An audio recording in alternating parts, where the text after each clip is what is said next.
joining today. So it is a recognition for National Asian American and Pacific Islander Heritage Month. Who knew? So for those who don't know me, I'm Hera Zahir. I'm one of the project leaders here in clinical operations at DCRI. I've been here for about a year and a half and in North Carolina for about the same time. I represent DCRI diversity. And it's not really because of the color of my skin. It's really because of my diverse values and my diverse approach and my diverse actions. And let me convince you a little bit more about that. I was born and raised in Saudi Arabia. So my community was Arab people speaking an Arabic language. My parents are from Pakistan. So at home, I learned Pakistani culture in Urdu language. I went to an international school with teachers from Europe, America, Indonesia, Philippines, and we learned stuff in English. And in high school, I studied Cambridge Board, which is the curriculum from UK. And then I did my undergrad from California State University in San Diego. And I did my MBA from Los Angeles. So despite my diverse background, I still know that I have very much in common with each and everyone sitting in this room today than our differences.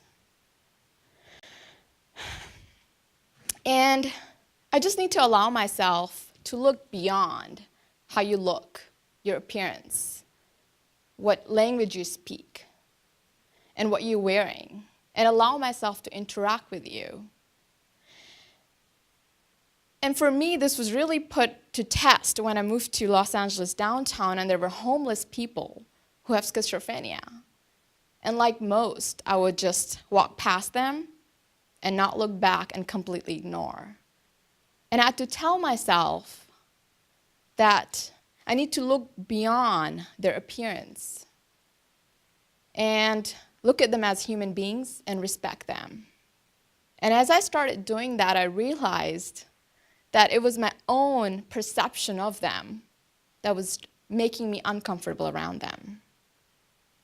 And for some reason, I started thinking that I was different than them, and that was not true.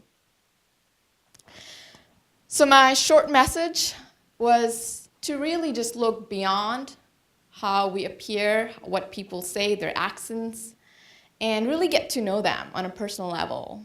And you'll be surprised of how much you all have in common. So with that message, it is really my honor to welcome our guest speaker today, Joanne Kang. She is a student development coordinator at Duke University Center for Multicultural Affairs.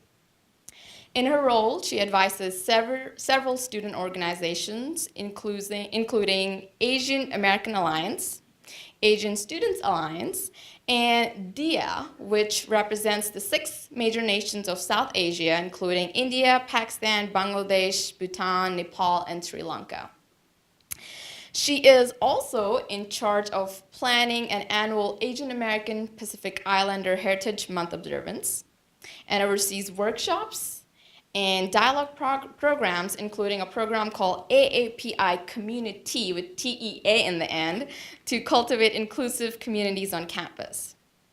Ms. Kang holds a bachelor's in mathematics from Boston College and an MS in higher education administration and policy from Northwestern University. Her research and professional interests include Asian American Pacific Island advocacy, normalizing mental health discussions in AAPI communities, and faith and spirituality in higher education. In free time, Ms. Kang enjoys cooking pasta, singing, playing her guitar, watching musicals, and enjoy playtime with her dog, Toby. Cute name.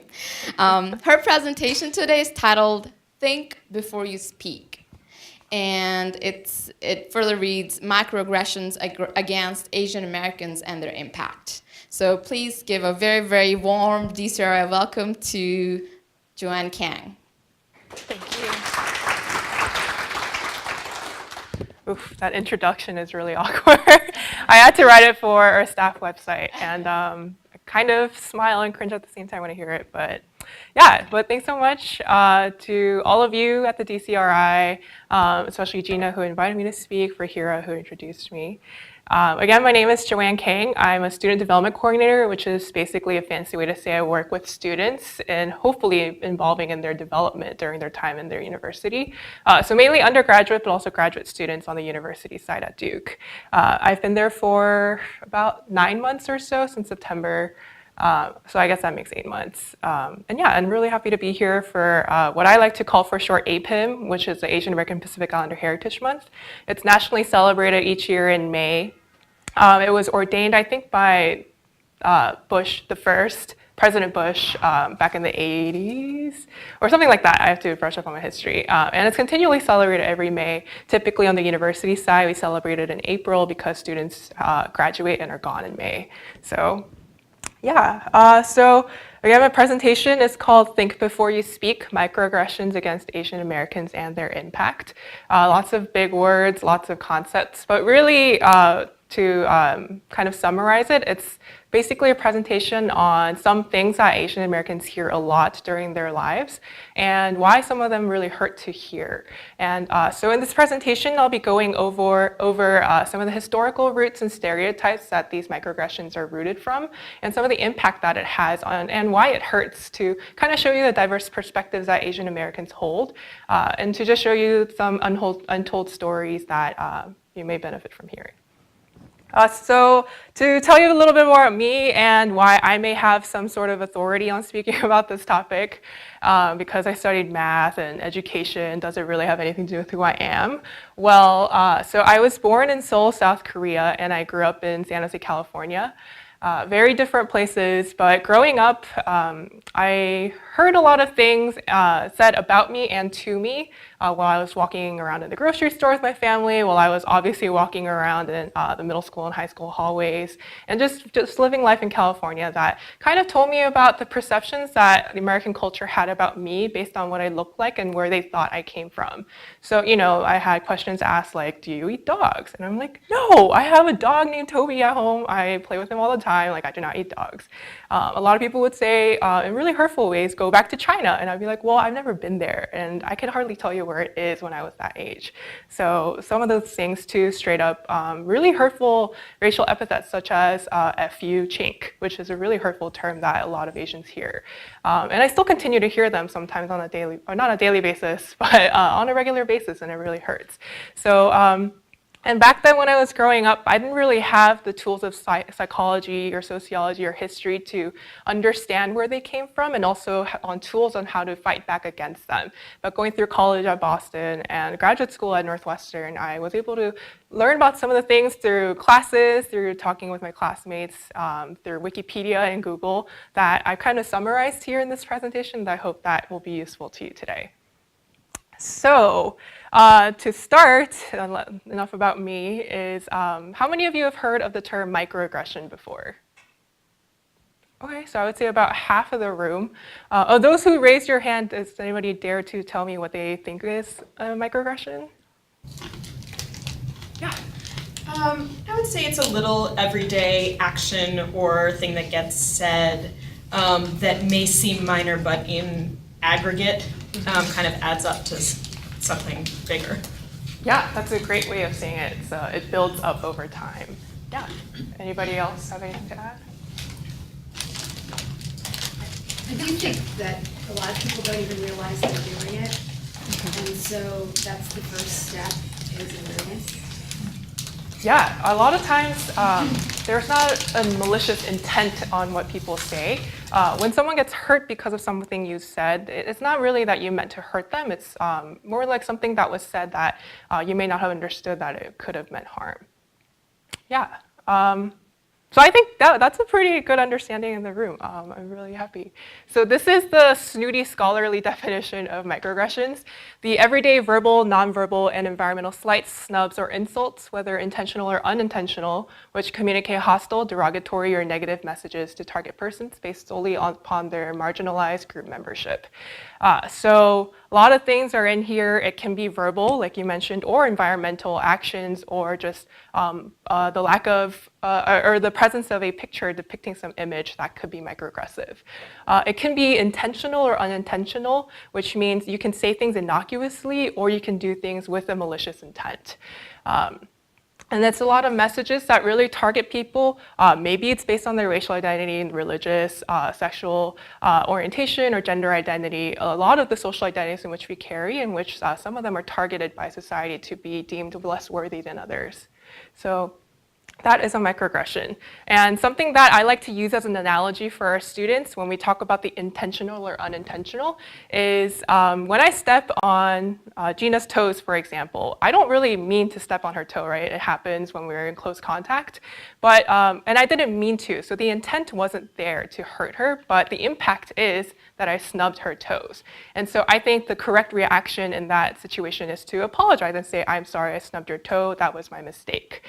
And I will try not to do it again. So that's kind of something that students say like, oh, okay, like, I guess I should apologize for things that I didn't really mean to hurt someone by. So yeah, I just wanted to highlight the intentional and unintentional. And there are 3 types of microaggressions that scholars identify, and I'll go over them really quickly. The first is a microassault. These are the explicit derogation and characterized primarily by a verbal or nonverbal attack meant to hurt the intended victim through name-calling, avoidant behavior, or purposefully discriminatory actions. So these are the really obvious moments of racism that the media really loves. So calling a black person the N-word, calling me the C-word, just all of the really horrible things that your mom probably wouldn't like it if she heard you say these things. Also calling a woman a slut or whore, or pulling a hijab off of a hijabi woman. Those are some of micro assaults. A micro insult is a communication that conveys rudeness and insensitivity and demeans a person's identity. So this is statements such as being gay is a choice, or you're poor probably because you're lazy. So it kind of demeans that person's experiences. The third type is a micro-invalidation, which are most of the things that we'll be talking about in this presentation today. So these are communications that exclude, negate, or nullify the psychological thoughts, feelings, or experiential reality of a person with marginalized identities. So this kind of, the name says it all, it invalidates that person's experiences. So an example that I commonly get is, oh, you have depression? Like, why don't you just be happy? Just get over it. So it's kind of the feeling that, oh, it's not really a big deal. You should just get over it. It's just your perception of things, and you can choose to live a better life, which in reality, people with depression can't really choose to be happy. It is a psychological, neurological disorder. So those are some things that maybe you can, I don't know, share around your dinner table for fun facts on what you know. And these are examples of microaggressions that a lot of people in society hear, starting from the man who hears someone saying, you're going to stay home with the baby, or you're really going to let your wife wear the pants in the relationship. A black man hearing, do you know where I can buy marijuana? Being stereotyped as someone who engages in drugs and other illegal activities. Hijabi woman being asked, you were born in Canada? And finally, a man being heard, you have a mental disability? You seem perfectly normal to me, because mental illness is an invisible disability. So now that we're all experts on microaggressions and the scholarly definitions and all those things, let's get to the fun things. Basically what I was invited to speak about, the microaggressions that Asian Americans hear a lot, and some of where they may come from based on history, based on media, based on just society in general. But first, I wanted to talk about a really big definition that we're missing out on is, who are Asians? Who are these Asian Americans that we're talking about? And that leads us to the first stereotype, which is, but you're not Asian. And this is a category of stereotypes, and that's kind of what the presentation is going to be structured by. So a category with different examples of stereotypes that people might hear. So who are Asians? Some things that my friends and my community members have often heard is, oh, you're Filipino? Thought you were Asian, implying that Filipinos are not Asian. Last time I checked, Philippines is in the continental Asia, or maybe some subset of the island. So indeed, they are Asian. And the second example that I put up here, but you're half white, so you're not really Asian, as if multiracial people are pieces of a whole rather than an entire whole person. So this is partially due to the US major culture thinking of Asians as people who primarily look like me. So people with somewhat fair skin, really dark black straight hair, dark eyes, all of the physical stereotypes. And I think that in part has to do with the US's fascination with Japanese and Chinese cultures, and which leads us to the stereotype that Asians are only Chinese, Japanese, or Korean and no other ethnicity, which is really not true, as I see some of you smiling and nodding because you agree. So we'll take a look at Asian Americans in the United States to see what they actually look like. So according to the US Census data, there are over 48 ethnicities and 300 plus languages represented within the racial category. Obviously, that's a really big group of many different kinds of people, and it's really hard to set one definition over them. This is a little wordle I made for another project representing some of the countries, but not all, within the AAPI umbrella. Obviously, with this picture here of different students, not Duke students, but just some Google image I found, shows that there is really no one phenotype or physical representation of what Asian can really look like. So when my Indian friend, for example, hears, well, you're Indian, not Asian, well, she can say, actually, I'm including the US Census data definition of Asian, and also India is in Asia. It's one of the largest countries in the continent. So this goes to demonstrate that language is really insufficient many times. Race is a social construct that is made up by society to fulfill certain needs that society has, and so it can never fully encapsulate the full diversity within the umbrella.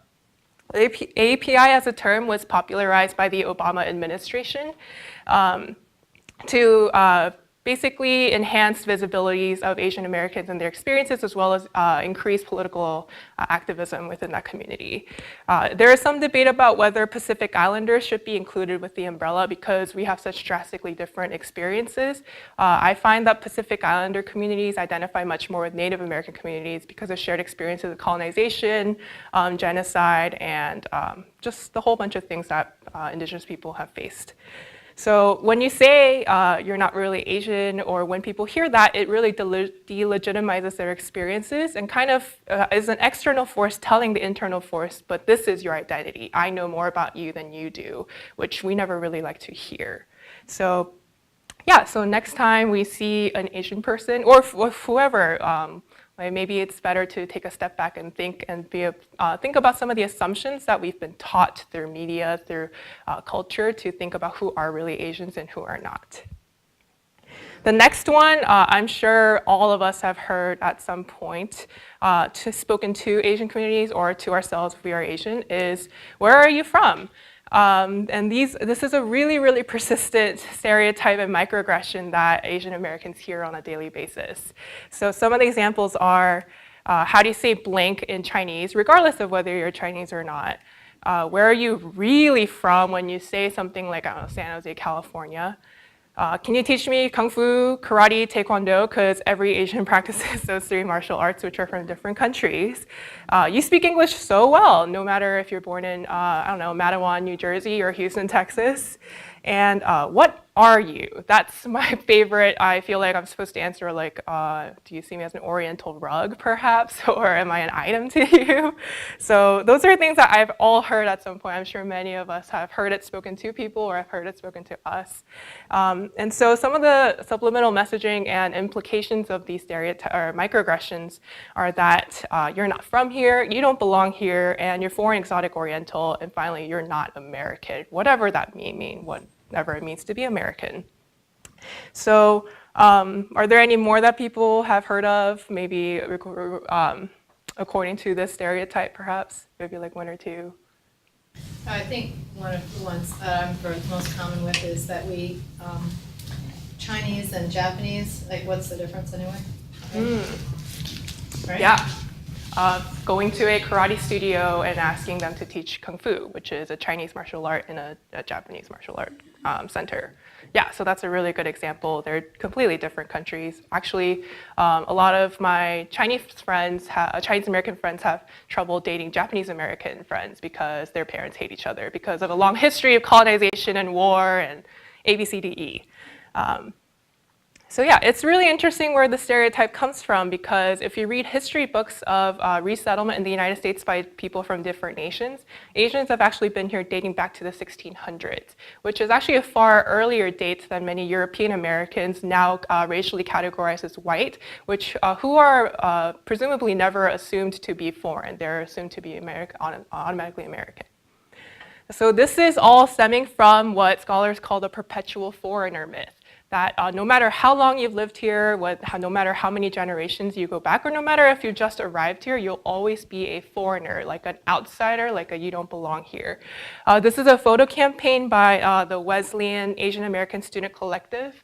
It went really viral a while back, and it's basically asking Asian students, so where are you really from? And this person says New Jersey, because there are a lot of Asians there. So some scholars say because of their perceived racial difference, rapid and continuous immigration from Asia, and ongoing detente with communist regimes in Asia, Asian Americans are construed as perpetual foreigners who cannot or will not adapt to the language, customs, religions, and politics of the American mainstream.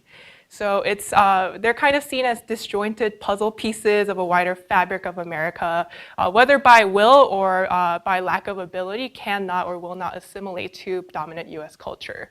So they are seen as odd ones, like outsiders, people who really can never belong.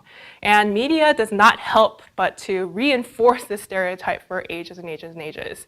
I could have put like 8 more images up here, but these are some of the ones that I wanted to show you. On the bottom left is Mickey Rooney as Mr. Yuniyoshi in Breakfast at Tiffany's, which I've never watched, but I know it's a pretty big movie in American culture. He is not Asian. I think he's a white actor who actually won some award for his acting skills in the movie. He has an accent, he is socially awkward, he yells at, I guess, Tiffany or whoever stars in the movie being kind of like stingy and not likable. This is a character that I saw growing up in 2002 in The Hot Chick. I don't know if you've watched that movie, but this is Ling Ling's mom, played by Jodie Long, who was born in the United States, so doesn't have an accent. But of course, in the movie, she has a really strong, what is construed to be an Asian accent. And she's really socially awkward, embarrasses Ling Ling all the time in front of her friends, and all of those stereotypes. And most recently, Jesse Watters' World segment on Fox News, he basically goes around Chinatown. Really, every single horrible stereotype, like really old stereotypes, are found in the 3 or 4 minute clip. And in this specific photo, he's basically interrogating an elderly woman. I don't know if she can or cannot speak English, but otherwise the presumption is that she can't speak English, that she's really awkward, she can't communicate. So it's really, media blew up. My Facebook timeline was filled with people, being really angry at this, and I think rightfully so. And I don't think he ever really properly apologized. So yeah, so I'm sure all of us at some point have seen messaging like this, that Asian Americans are foreign and they don't belong. A lot of the microaggressions are rooted in the perpetual foreigner myth, and they can only further reinforce the racial epithets that a lot of Asian Americans hear, who can really hurt people's feelings, but also really ruin their psychological self-esteem. There's a lot of research on the psychological impacts of microaggressions and how damaging it can be on their mental health. So it is not just a social interaction, it's also really intense psychological interaction between 2 people or groups of people. So yeah, then next time you see something on media similar to these lines, or if you hear someone saying it, or whatever it may be, take a step and think back to maybe this presentation or some of the things that these stereotypes are rooted in. The next category of microaggressions is under the umbrella of Asian invasion, which is a clever rhyme. So Urban Dictionary, has anybody heard of it or used it? Okay, I see some people nodding. Maybe it's more my generation. It's basically an online dictionary crowdsourced for slang and popular culture words that you can look up. If you hear like a teenager saying something, you can go to Urban Dictionary and look up what it means. I do that all the time. So I looked up Asian invasion just by chance, and it says gatherings or events with big groups of Asians and other racial dominated areas. Asians who aren't whitewashed, Americanized, usually run from these Asian crowds to avoid stereotypes. So there are a bunch of stereotypes. One that I hear a lot is those big tour bus groups of Chinese tourists going around famous landmarks. They're taking pictures with their iPhones, and everybody hates them. They're like, oh, they're ruining our pictures. They're everywhere. I can't like run away from them when I just want to travel. So that's one stereotype that comes out of it. Other microaggressions are why do Asians only hang out by themselves, and why don't they interact with other people? This is America, speak English, and go back to China, which I've said before. So this is kind of the idea that Asians are kind of clumping together in masses, probably with malintent, and yeah, they don't really belong, all of the pre-aforementioned stereotypes. So the implications of this are that you're an eyesore, you're conspicuous, you stick out, and also a little bit of you are a threat. When a group of people speaking, I don't know, an Asian language together, a lot of people perceive them to be you know, that's not American, that's kind of threatening. But I also would challenge those people to also think, what if you saw a group of people speaking French together? Would you have similar sentiments of fear or mistrust? And I would think not, because dating back to British history, we have been conditioned to think of French as a royal or bougie or rich people language, whereas Asian languages are, you know, they're plotting about communism or taking over the world kind of thing, which is totally untrue. So the stereotype under these microaggressions is that Asians in large numbers pose threats to American democracy or something, I'm not really sure. So this has a long history in the United States of where the stereotype comes from. And the more I research and read about this, the more harmful it can be. And the more I understand why it's so deeply ingrained in US culture. So we'll just go over very quickly some of those things. So basically, when slavery of African American people was abolished in the 1800s, the U.S. basically lost a large group of laborers for their cotton, sugar, and eventually later on railroads and all the industries that the U.S. was really rapidly increasing in. And so they began to bring in lots of laborers, very cheap labor, predominantly from Asia, not just China, but also India and other countries. Basically, there was a huge mass importation, a lack of a better word, importation of Asian laborers, and they helped build the transcontinental railroad, which was fundamental to the U.S. economic development of both West and East coasts, and also just the gold rush and every industry you can imagine back in the 1800s. But when the Depression of 1870 hit, politicians took that opportunity to blame Asian Americans for it, saying that they are taking our jobs. Ever heard of that before? They are not American, they need to go back to their homeland, which is a lot of rhetoric we hear about Mexican immigrants today, so history kind of repeating itself. So this is a painting that Kaiser Wilhelm from Germany commissioned based on a dream he had. So it's a little bit grainy or hard to see perhaps, but it's basically European countries represented by these women, led by the Archangel Michelangelo with a Christian cross on the top. And he is pointing to the menace of what looks like Buddha, a dragon in there, these dark clouds coming from Asia trying to take over the entire world. And so it's kind of a holy image of European countries saying we must stop this menace, we must, you know, protect the world from these heathens and pagans, and basically put forth the Christian mission.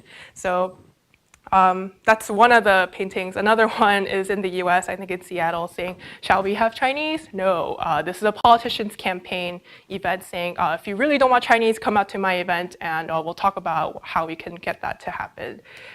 This is obviously a very racist caricature of, I think, China taking over different values and morals and countries. What is ironic is opium is one of the octopus's legs, and that was an injection of the British Empire to open up Chinese gates for trade, so really to benefit the British Empire.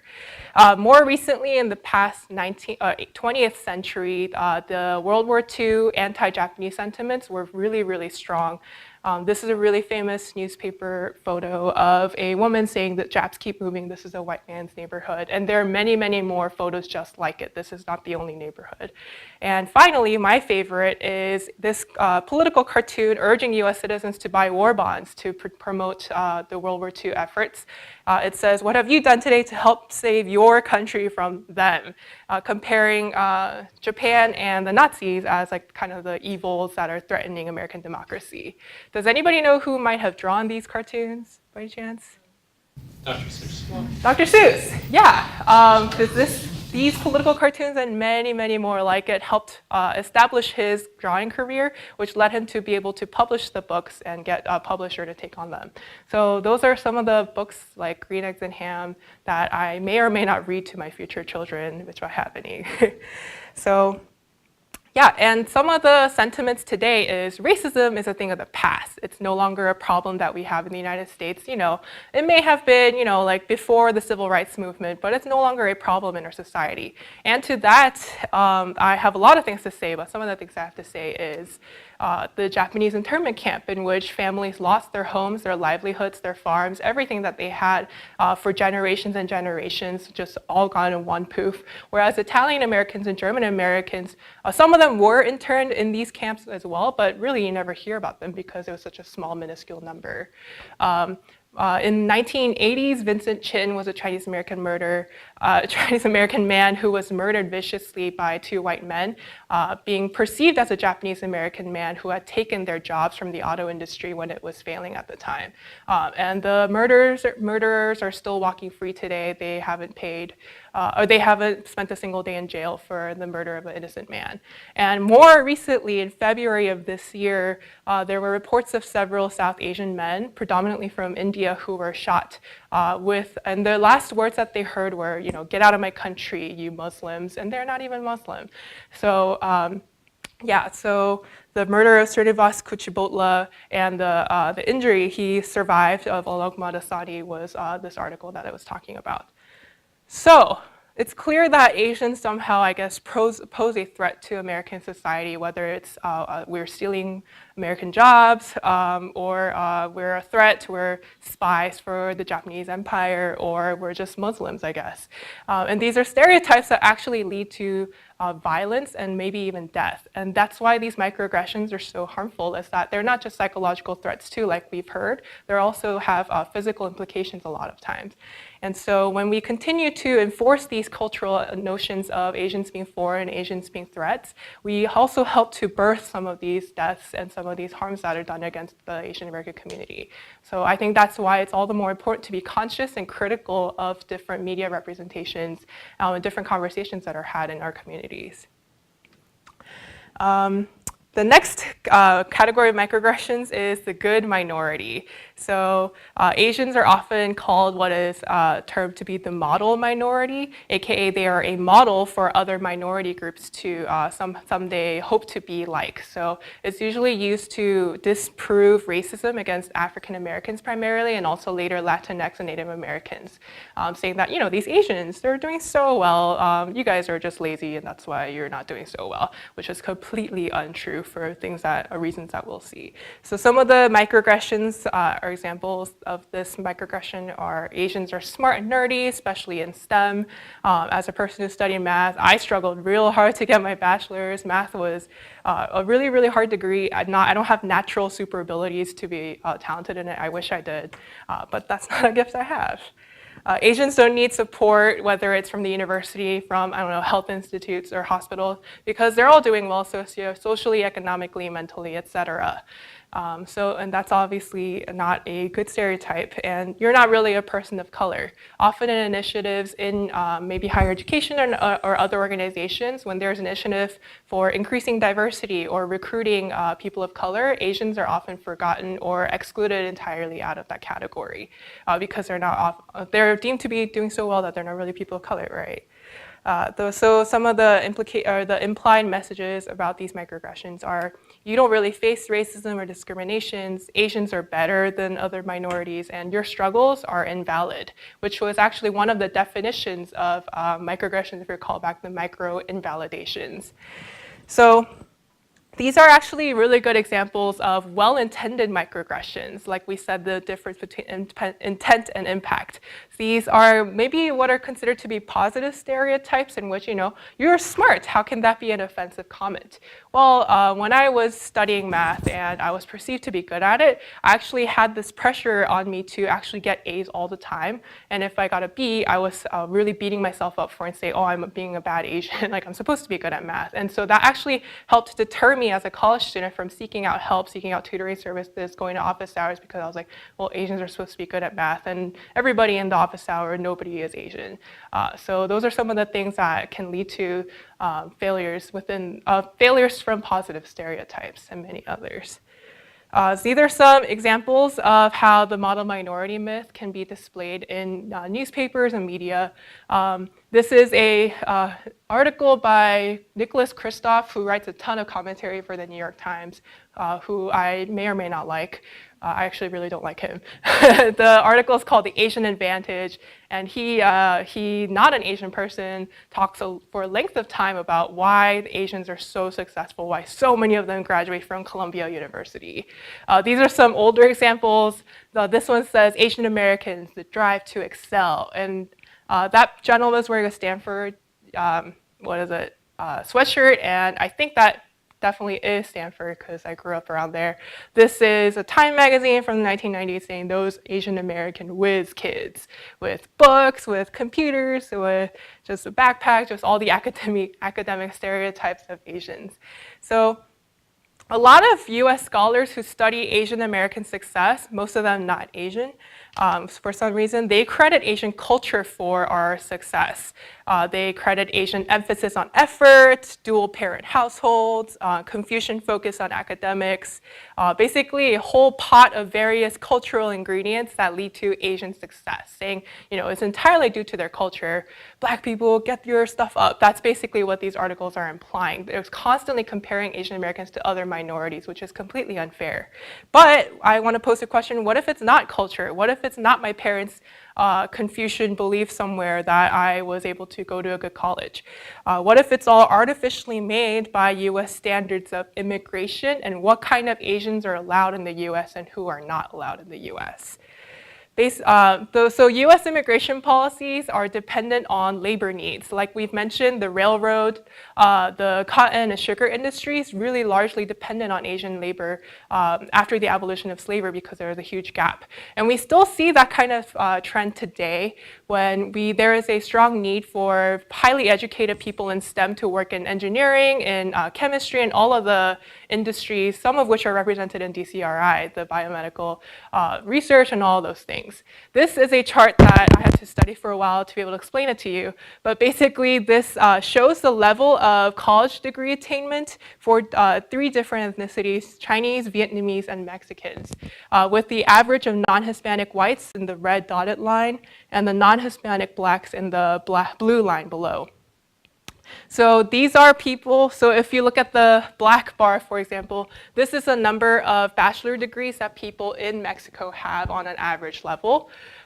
Blue is, this is a statistic of people in the US of Mexican origin who have a bachelor's degree.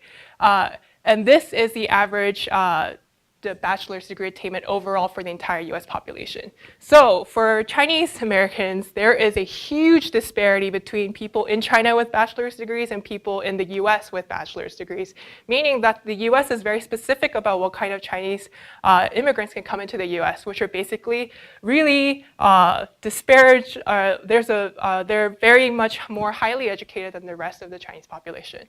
Same goes for the Vietnamese population, but interestingly, the opposite happens for the Mexican population because the stereotype there is that Mexicans are only for unskilled labor, not requiring bachelor's degrees.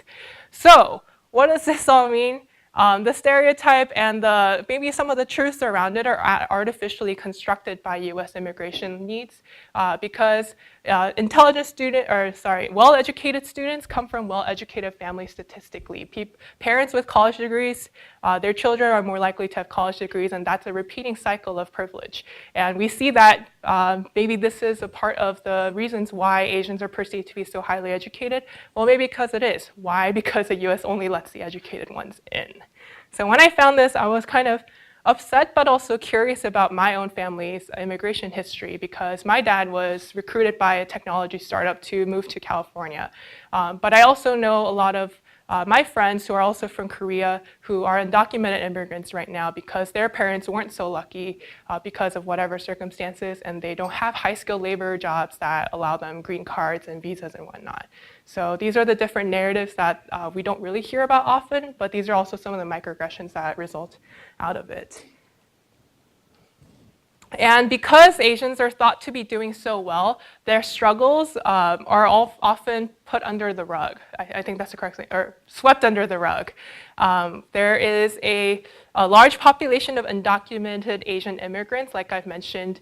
Based on recent statistics, they estimate that up to 10% of Asian Americans in the United States are undocumented. But what does the media only focus on? Illegal Mexican immigrants, right? And there's a lot of cultural stigma attached to exposing someone's immigration status that is not really a topic that's discussed about. Also, another common occurrence, unfortunately, in the Asian American community is gender violence. 41 to 61% of Asian women report experiencing physical and or sexual assault, sexual violence by an intimate partner. But a very, very small number of those women or people report it to authorities to have that solution, have that situation solved. Mental health disparities. Asian Americans and Pacific Islanders are statistically much less significant to seek help for mental health needs.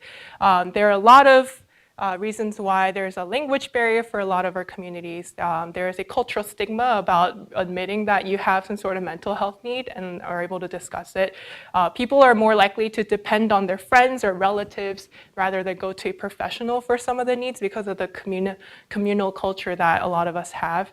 And there is just also a lack of outreach to these communities, basically because we're all perceived to be so successful and doing so well. It's kind of a cycle of you're doing well, so you don't need help, but oh wait, we need help, but we don't know where to go because nobody has resources for us.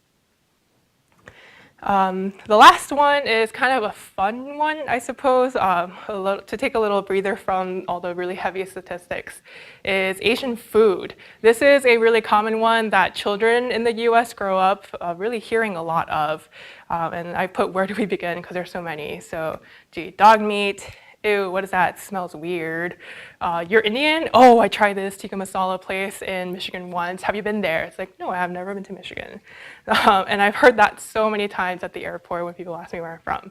The stereotypes there are Asian food is uncivilized or undesirable or smelly or whatever, A, B, C, D, E, and your identity is your culture's food and your food is your identity. So these are some examples of how Asian food is kind of made fun of, kind of appropriated by dominant US culture.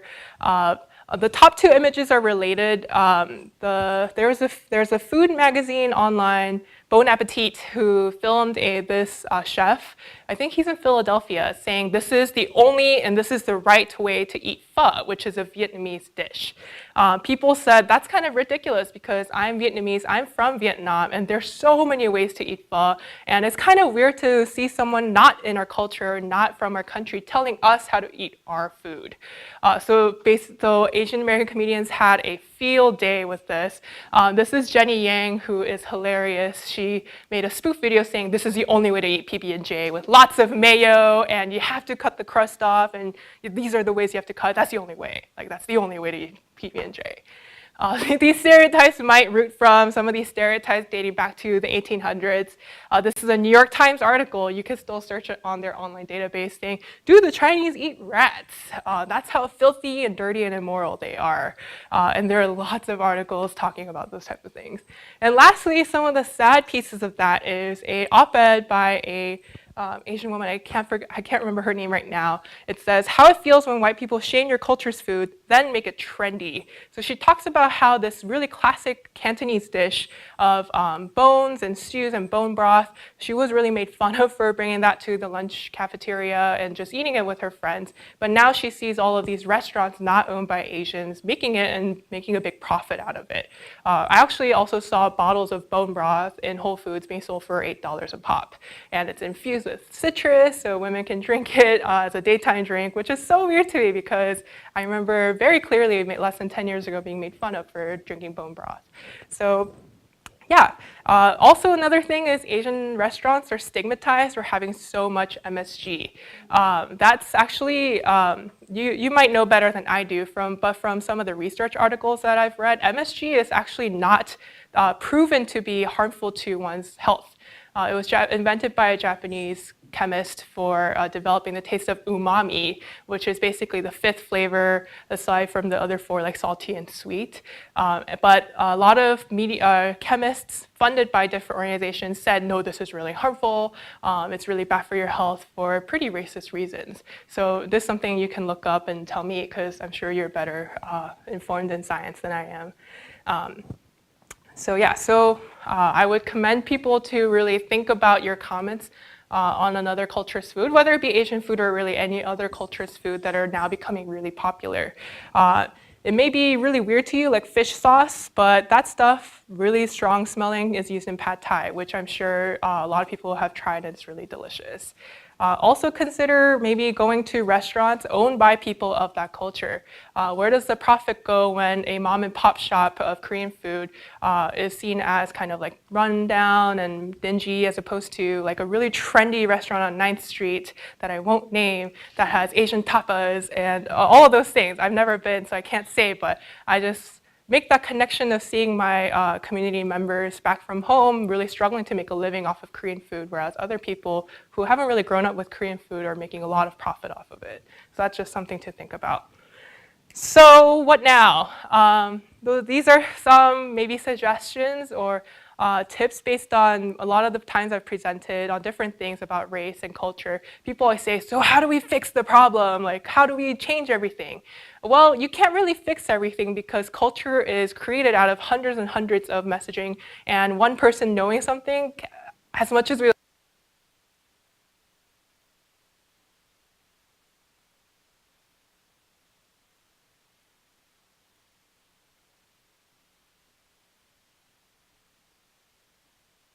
before they speak. Is something you're saying maybe based off of a stereotype or a wrongly misconstrued culture that is really so deeply ingrained that sometimes we don't realize it's there? Dig deeper into implications of media. When you see Jesse Waters doing crazy things on media, to question it and being like, why is he playing, why is Jesse asking a karate master to teach him kung fu in a taekwondo studio, which actually happened? So question it, so ask deeper questions and challenge. Talk to your communities, talk to them about some of the things that you're learning and say, did you know, like the ABCDE, and spread the knowledge, be your community's Wikipedia perhaps. And read, watch, listen, learn. Really, as a university and as a hospital of higher learning, we really love education, and although it's not the solution to everything, it can be a really helpful tool in teaching yourself about how to be a better person, really how to not hurt other people. Finally, this is something that I do all the time. Social justice and diversity and culture, multiculturalism is my full-time job, 9 to 5, every day. And I still make mistakes all the time. I make microaggressions, I say things that maybe I shouldn't, or I make assumptions about people that I shouldn't. And that's the human experience. People make mistakes, and it's part of our system, unfortunately, to make mistakes. So just say, I'm sorry, I messed up. And better yet, go home and look up why maybe that statement could have been wrong. Don't make it that person's responsibility to tell you why your comment hurt, but go Google it and see, why shouldn't I ask someone where they're from, or why shouldn't I ask an Asian person where they're from, and maybe teach yourself something new and just don't do it again. So that's it for my presentation. That's my email address if you have any questions about this presentation or anything else. My job is to be an educator, among many things, to Duke about multiculturalism and justice and diversity. And really, it's okay to ask me where I'm really from, because I'm paid to be an educator. So you can ask me really any question. If you have any comments or disagreements, I'm happy to talk with you over email or over coffee, if I can find this place again. And that's our website. If you want to check out some of the programs that we do, we're trying to create a toolbox of resources for you all if you are curious in checking it out. So yeah, if you have any questions, I'll take them now, or Yeah, thank you.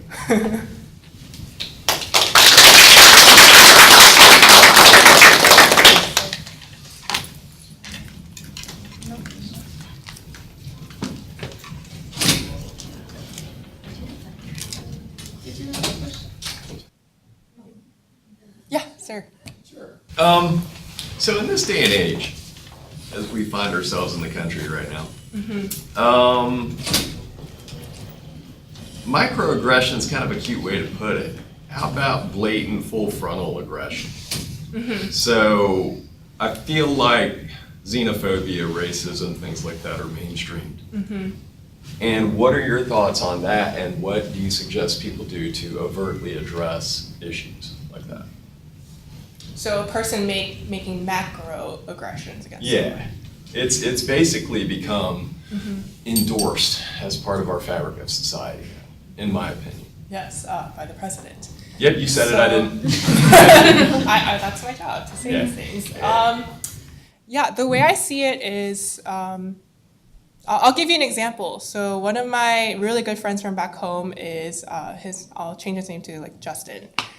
Justin is a white gay male, but who passes as straight. So people, when they first see him, they think of him as a heterosexual person. They don't really think much of him. But when people make weird comments about my gender, like, hey, like China doll, come over here, something really gross like that, all the way to like F you chink, which I've also heard, he uses kind of his identity and the authorities granted him by society as a white male to strike them down, be like, why would you say that? Or be like, hey, are you okay? Do you want me to say something to them? So because in those moments, as strong as I would like to be, I'm really vulnerable because sometimes I feel like my safety is jeopardized. So it's people who have the privilege to not feel that jeopardy or not feel that that danger to be able to step up for people who do feel marginalized in that way. And same goes for me. Like I can stand up for my trans friends who are victims of trans violence, and et cetera. So that's one way I can think of that I've seen work. Thank you. Yeah, it would be good to respond or prioritize the victimized person's safety overall. Yeah. I'm just a little confused on something. I totally do not validate, anybody like directly insulting or really hurting somebody, but in a way you say, don't say where are you from, and I can understand if you're American that that's what you identify with. And I think people are generally curious. I don't see the people that are trying to hurt people, so please forgive me. But when you say, we don't want somebody else telling us how to make our food or, appreciate our food, you're kind of saying this is our food, and you're kind of saying I'm still American. So it's really hard to connect for me what you want. Sure. So first of all, I'm one person out of, I think, something like 10 million Asians in the US. So this is my perspective, also some scholars that I've represented here. Also something you said made me think of, well, this is our food, and we're happy to share it. We want people to experience, Korean food. I think Korean barbecue is great. But I also challenge the notion that that is also not an American food, that can be a Korean American food. That American is some sort of restrictive definition of European American culture only. The problem, I think, with people profiting off of other cultures is there is no respect given to the original culture that it was given. It's also people from that culture who invented that thing, but cannot benefit from any of the profit that it brings to the US economy. So I think about just the ways in which American culture and how it's so narrowly defined excludes people from inclusion, from economic success, from just cultural acceptance and integration into US society. To address the first part about asking me where I'm from, sorry, could you re-elaborate on that? I just find it, I think people are tending to be curious. I don't, it's not like I'd even ask that from anybody really. I don't, I guess I'm not very curious. Sure. I just don't, I guess I'm just having a little disconnect about you being identified as an Asian American and not, okay, you want to be kind of, you want the Asian, you want to be identified with kind of an Asian background, but you don't want to be identified as an Asian, you want to be identified as an Asian American. That's what I'm hearing. I don't know. I've got a disconnect between wanting to be having a cultural background and not being identified with it. Does that make sense? Yeah, okay, yeah, I see what you're saying. So I'm not afraid to say that I'm from Korea because that's where I was born, that's where my birth certificate, wherever it may be, is sourced from. But the fact is that I spent the majority of my lifetime in the US, and actually my Korean language ability is failing drastically because I don't practice it on a daily basis. What I have an issue with is people trying to tell me what my identity can and cannot be.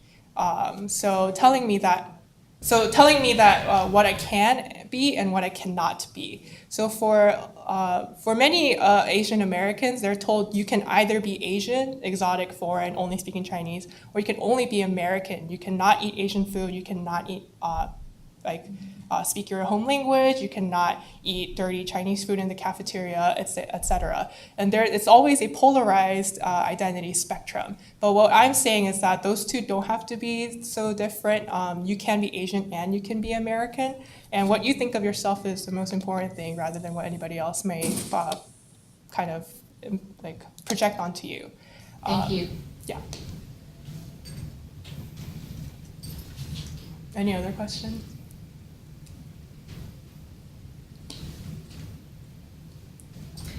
I don't have a question, I just have a comment. This was an amazing talk. It was just so well done. And thank you very much for taking the time to do it. Thank you. That was really sweet. If anyone else has questions, she can take a few after that. Thank you all for coming, and if you didn't sign in on your sheet, please do. I'm going to send a survey out after this, and I would love your feedback, so make sure you sign one. Snacks. Thanks, Gina. Thanks, Ron.